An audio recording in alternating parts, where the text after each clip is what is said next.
some of us, no, we are familiar to Perseus and Hercules. So they are actually brother, brothers, sibling. So they are both son of Zeus. The birth of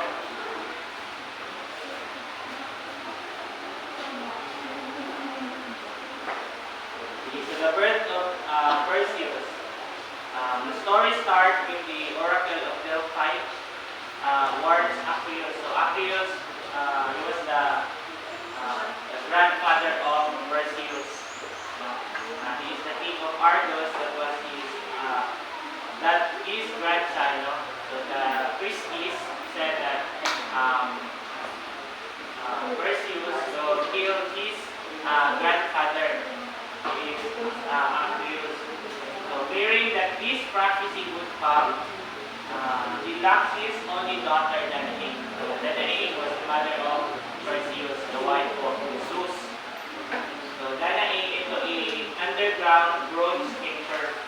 Kasi si Danae, who is the only daughter of Zeus, kinulong nito sa bronze chamber para hindi magka-boyfriend ng lalaki si Danae to get a child. No? So what happened is Zeus visited Danae through a golden rain. No? So kung mapapansin natin sa books, story sa Greek mythology, Zeus will just come anytime, magkakaroon siya ng anak sa ibang babae because he is almighty. From this union, Danae gave birth to a son whom she named Perseus. So dito na lumabas si Perseus. So next, when King Hereos heard the baby crying and realized he had a grandson, his first thought was to kill the unfortunate boy and his mother. So nung nalaman ni King Hereos na nagkaroon ng anak si Danae, so gusto niyang patayin yung dalawa. But then, he was scared to Zeus na magalit din si Zeus sa kanya. Kasi kung papatayin niya yung mag-ina niya, Zeus will get angry to King Hereos. So what he did, he cast his daughter and grandson into a wooden chest. So kung nakita natin yung napanood natin yung movie, nilagay niya yung anak niya na si Danae at yung sanggol sa wooden chest. And then,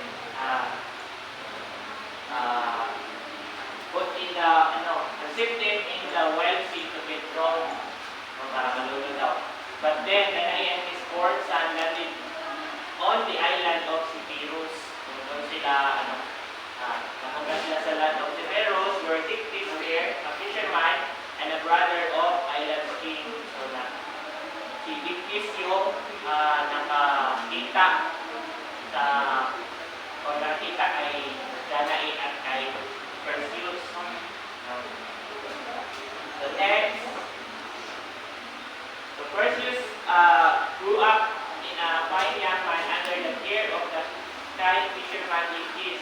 Dictys became his father. And also, King Polyphemus began to be inflamed by passion for Danae. So the brother of Dictys, which is Polyphemus, I don't know how to do it. So he fall in love to Danae, mother of Perseus. So Polyphemus thought that the presence of Perseus was an obstacle for Danae and that is why she did wish to get married. So palagay ni Polyphemus, hadlang si Perseus para magkatuluyan ni King Polyphemus at ni Danae. So he wanted to get rid of him. Gusto niya mawala si Perseus. So King Polyphemus, what he did is he challenged Perseus to dare a difficult task. Binigyan niya ng trabaho, yung mahirap na trabaho si Perseus para mawala siya sa landas nila. So ito yung healing Medusa. When it comes of Perseus, he was famous on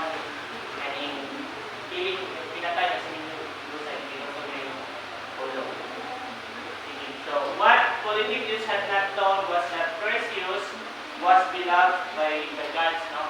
So yung hindi alam ni King Ulysses na si Perseus ay may mga gods na nagpoprotekta sa kanya.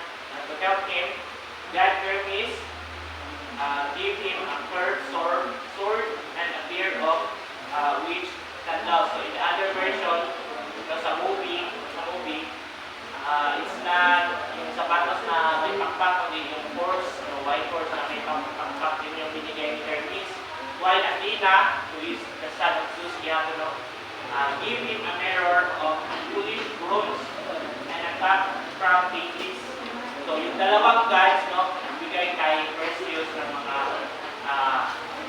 armor for him to fight against Medusa.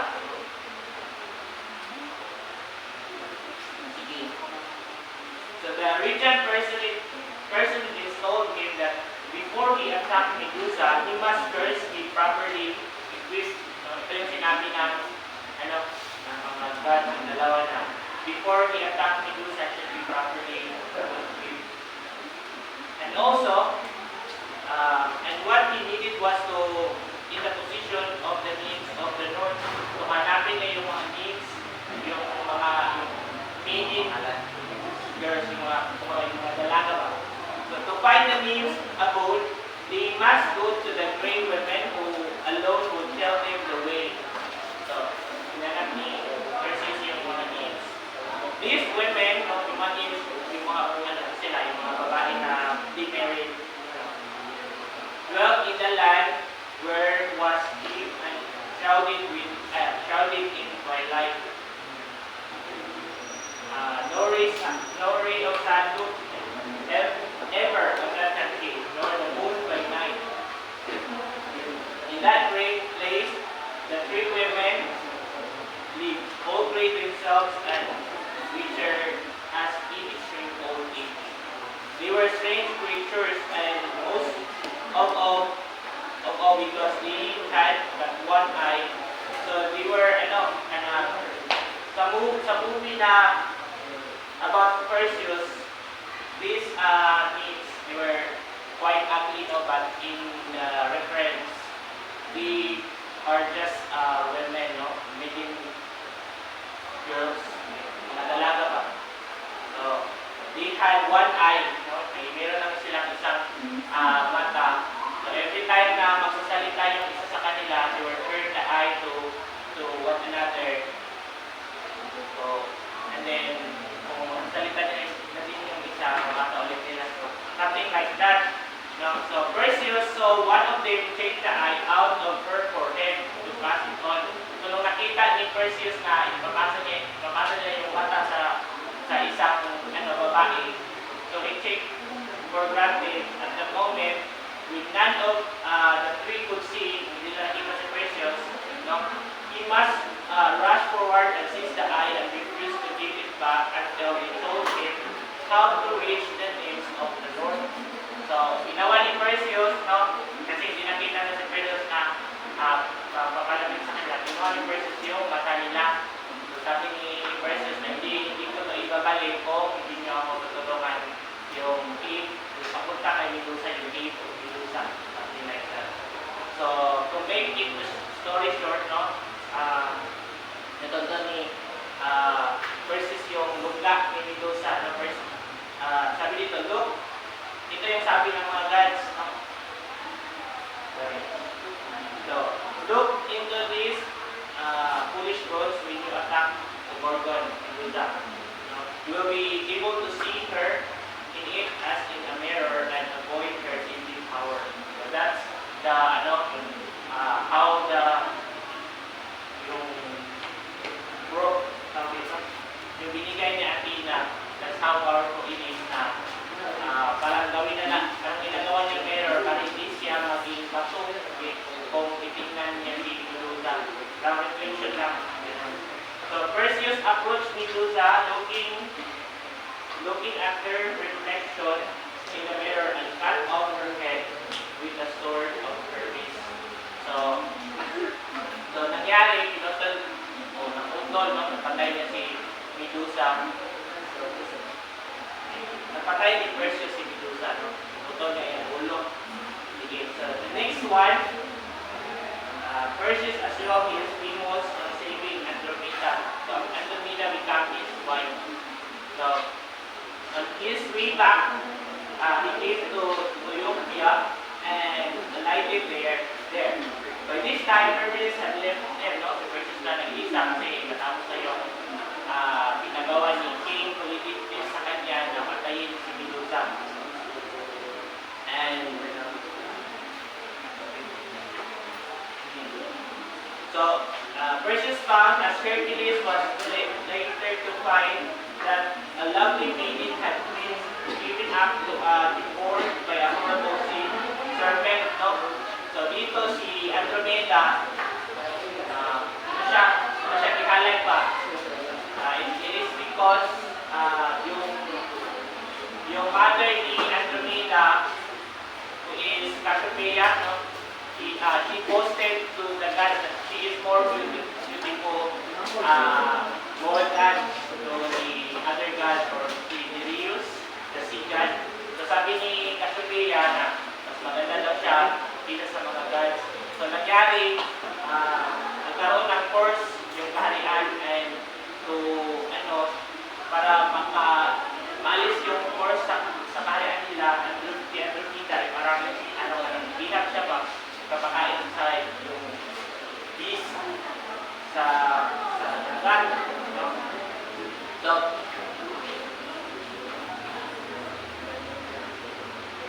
Perseus saw her and in the instant lover. So Perseus immediately fell in love with the lovely maiden and promptly killed Cetus the beast. So,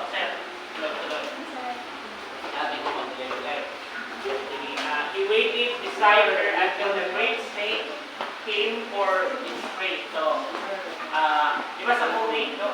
Natin siya sa salita when the beast, lumabas yung beast sa dagat, yung ulo ginamit ni Perseus yung ulo ni Medusa para maging bato yung beast.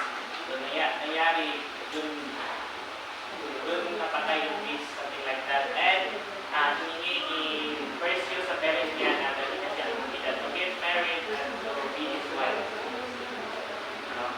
And then lastly, tumakbo si Hereos at Argus, no? So natapos na yung mga gawain ni Perseus, bumalik na siya sa si Hereos. With her, he sailed back to the island and his mother. But in the house where he had lived so long, he found no one.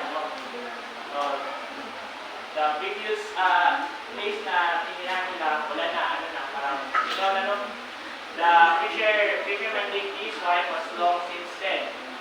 So, doon, ginawa niya si Dictys as a king. Yung Dictys was his, kapamama niya. So the Apollo's oracle was again proved true. If Perseus felt any grief, King Larissa in the north was holding a great athletic contest. So dito na mangyayari yung oracle na si Perseus makamatay na yung godfather niya, si King Hereos. So nangyari, si King Hereos pumunta siya sa yung parang athlete sport, nanood siya. And then Perseus sumali siya pa. And King Larissa in the north was holding a great athletic contest and he journeyed there to take part. In the disgust throwing with his turn, came and he hurled the heavy missile, his sword, and fell among the spectators.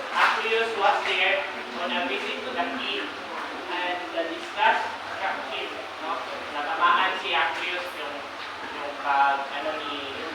missile para mahabang stick na bakal natamaan si King Hereos. The blow was fatal and he died at once. So doon nangyari ang oracle of Delphi na sinabi ng Christies that Perseus would kill his grandfather. So, and also, with his death, their trouble came to the end. Perseus and Andromeda lived happily ever after Athos, and then he killed his father. They lived happily after they get married. Their son, Electra, was the grandfather of Hercules. So the next topic I'm going to discuss is about Hercules. Okay, so the birth and childhood of Hercules. So Hercules was the strongest man on earth, and he had great self-confidence, magnificent physical strength. He is the greatest hero of Greece, and also he considered himself on equally with the gods and with some reason.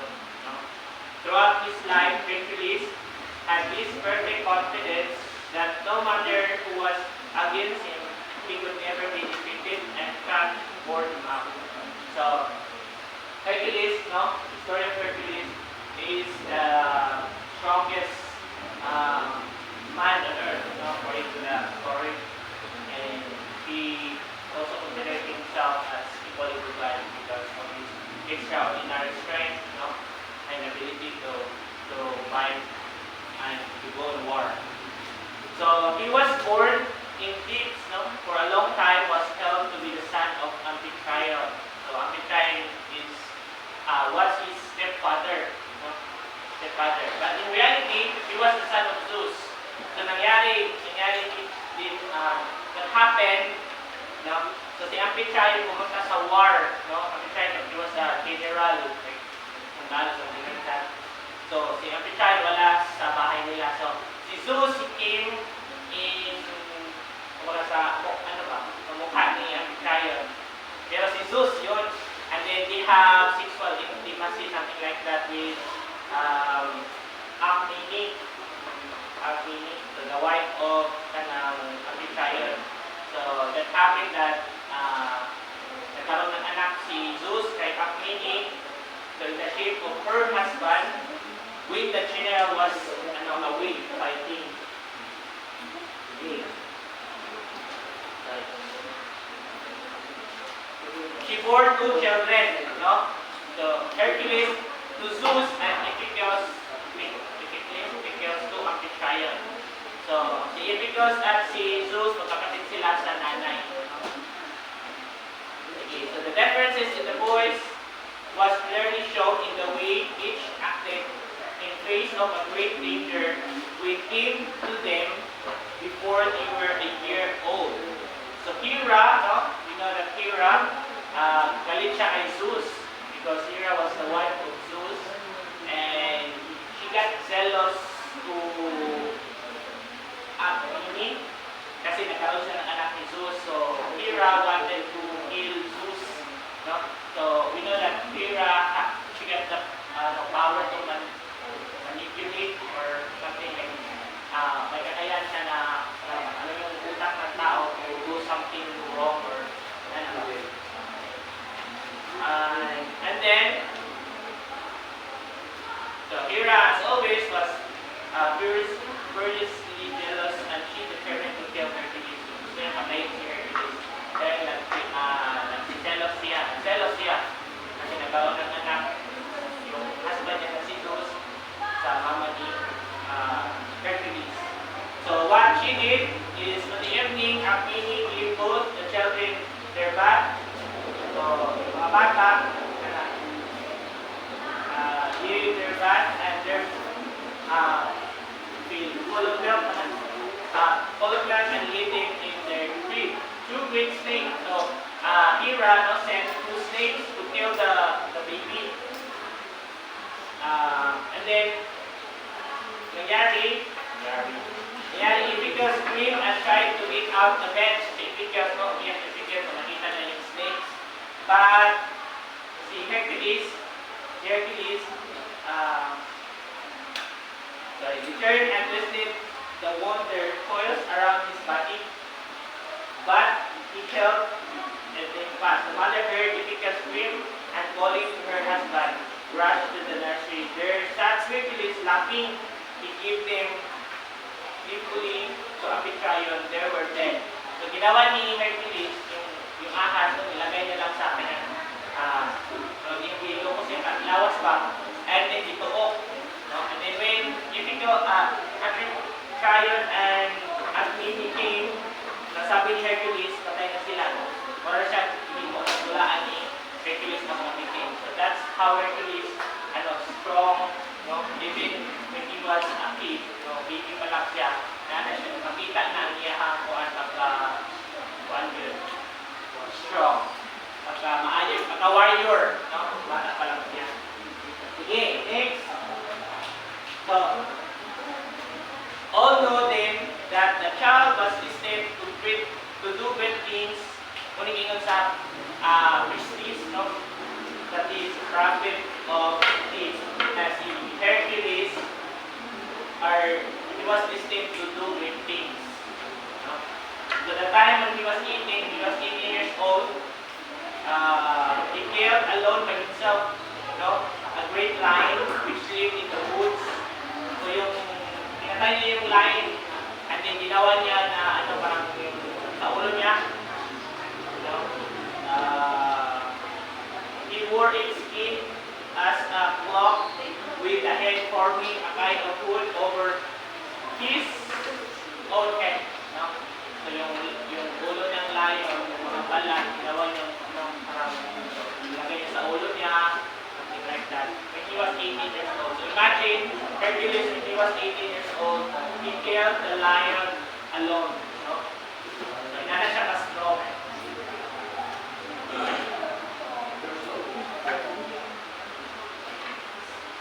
Sige.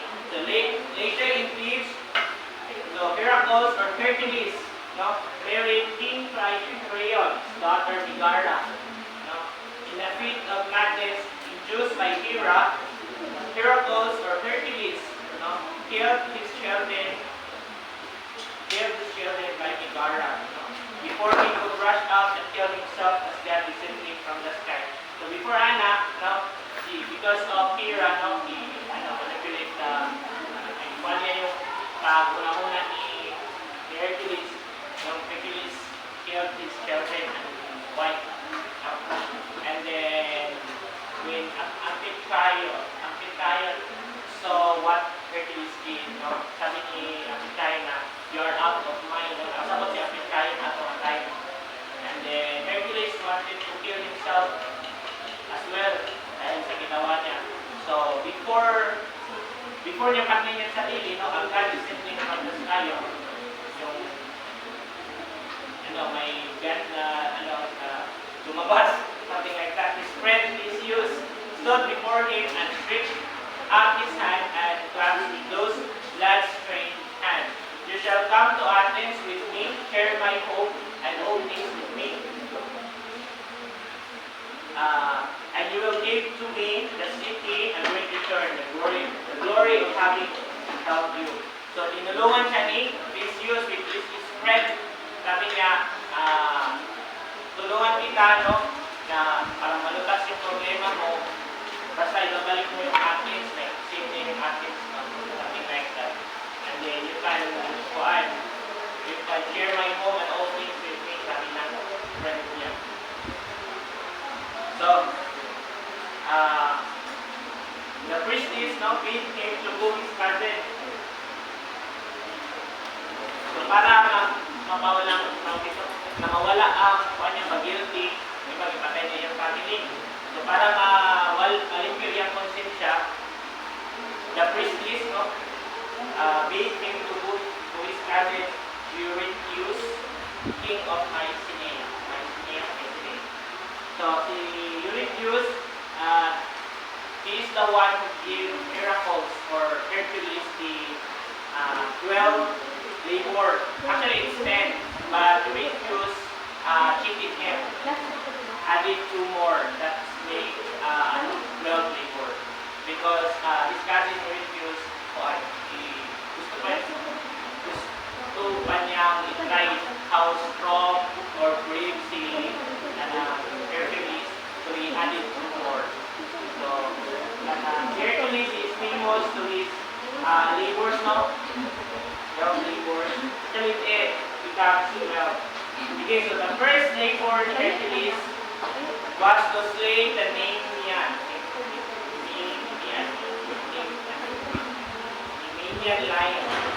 So the weapons could won the difficulty Hercules solved by choking the life out of him. So, kani siya nga mananap, walay sword o mga sundang na makasama. So, what Hercules did, he choked, buok niya. Buok ato na choking. Then the second one, to kill a creature called the Hydra. The 9 heads. Hydra, 9 heads. Kaya makukulok. So one of the heads was immortal and the others almost as bad. In as much as when Hercules chopped off one, two grew up instead. So pag magputol ang ulo, tuko siya puto. So kana yung So ini nga time, this time, itabangan siya sa gods to accomplish ating task. So nalagpasan niya ni ikaduha ng labor. And then sa third labor niya, capture the golden hen. After the golden hen, he could have killed him easily, but to keep him alive was another matter, and he handled it a full year before he succeeded. So, imagine he handled this golden hen. So, buhi. In a year. Because to kill this creature is very easy, but to bring to Hereos alive is another story. So, he handled this one in a year. So, the next, the fourth labor was to capture a great Faura. So he chased the beast from one place to another until it was exhausted. Then he dropped it into deep snow and trapped it. So inabol ni Hercules itong short until nga ikapoy, and inabol sa ilalim sa snow, dito na nalakpan. Trap siya, wala na yung agyanan. So the fifth, it is to clean the audience stable. Audience had thousands of cattle and their stalls, mga dumi nila, nandun, had not been cleared out for years. Hercules diverted the horses of 2 rivers and made them flow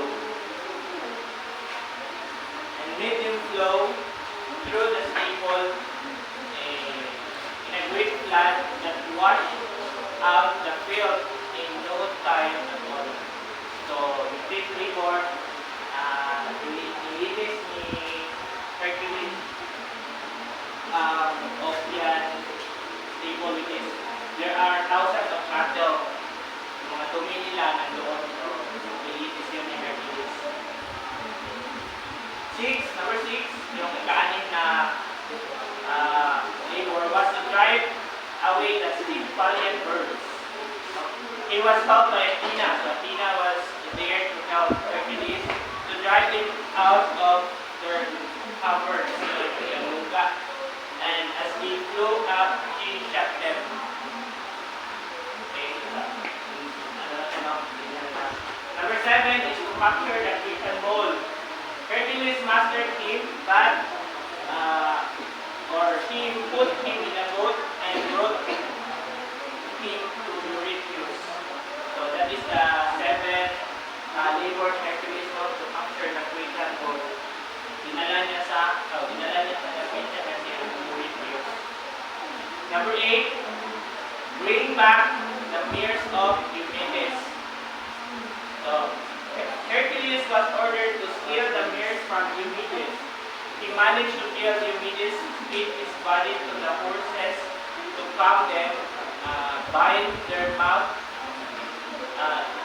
shut, and take them back to King Hereos. So, number 9, obtain the belt of Hippolyta. Tama ba? Hippolyta was the beast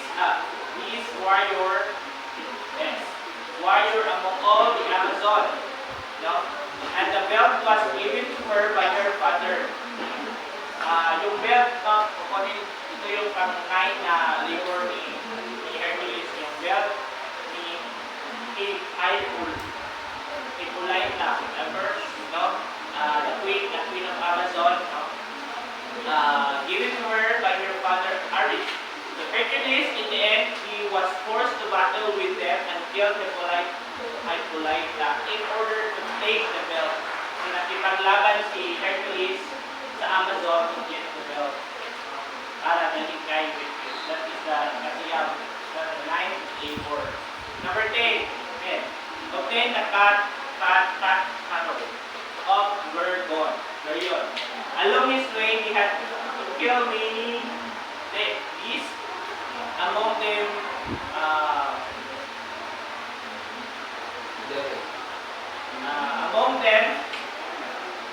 or those a two-headed dog, and Hereos himself using of his poison arrows. No? So, using his poison arrows, no, na napatay na yung cattle of Hereos. So, number 12, so actually, sa kulang sana, it should be 10 labors, but then Hereos cheated him, so that makes 12 labors. So, the 11th labor, bring the golden apple of his Hesperides. When Atlas requested to take the apple, di ba? Atlas was the gods of, coach siya ng earth, tama ba? So when Atlas requested to take the apple to Hereos, Hereos with him, no? So asking him to hold the heaven for a moment so that he could adjust his garment. So when Atlas looked the heaven back, Hercules left to deliver the apples to Hereos. So, tricked ni Hercules si Atlas. So, katong time is, di ba, kuha ng golden apple. So, ni Atlas, unitan yung muna yung kuhaan sa universe, something like that. And then, pauna kong apple, ihatag na ko sa mukha. Pero, ano na ito siya, i-check ko lang niya sa Hercules. So, samtang si Hercules nag-hold ato, yung muna Hercules niya, hindi bisan bali, kaya ako sa karoon ko na akong damit, something like that. And then, ikuha ako ni Atlas, then, itaka si Hercules, dala yung golden apples, ihatag niya by Hereos. So, we know that Atlas, i-try to him to hold the heavens or sky for eternity. So, si Atlas yung nag-hold sa heavens. Number 12 was to capture the Cerberus, a three-headed dog that guarded the gates of underworld to prevent the living from entering. He took him down to the lower world, to Pluto, or Hades, Pluto, give him permission to provide Hercules. Use no weapons. Sabi ni Pluto na to capture the Cerberus, you should have no weapons. So imagine how Hercules strong enough to capture that creature. So he lifted him and carried him all the way up to the earth and onto the Mycenae. Okay, so the last part was the marriage. During this course of his life, Hercules married 4 times. His first marriage was to Megara, so whose children he murdered. So, ito yung una niyang asawa na pinatay niya. And then, his second wife was Omphale, the Lydian queen or princess to whom he was delivered as a slave. His third marriage was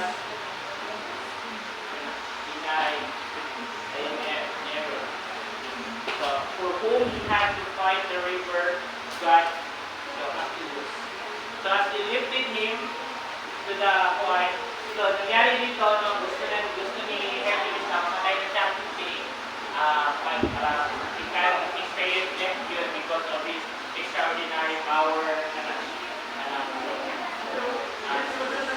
warrior. So, sabi niya sa kanyang mga followers, as they lifted him in the fire, he lay down on him as one who had a table lies down upon his couch. He asked, will you to hold the torch, to set the wood in the fire and give him his bow and arrows, which were to be far, far famed in the young man's hands through Troy. The flame rushed up and Hercules was seen no more. So, sinunod nila si Hercules. And then, Hercules was seen no more on earth. So, he was taken to heaven, and where he was reconciled to Hera. Namatid sila ni Hera. Namatay ni Hercules, nag-ayos sila ni Hera, and he married her daughter, Phoebe. So, goes to heaven, the million of God was happy Hercules. That was his fourth marriage. So, that's all my report about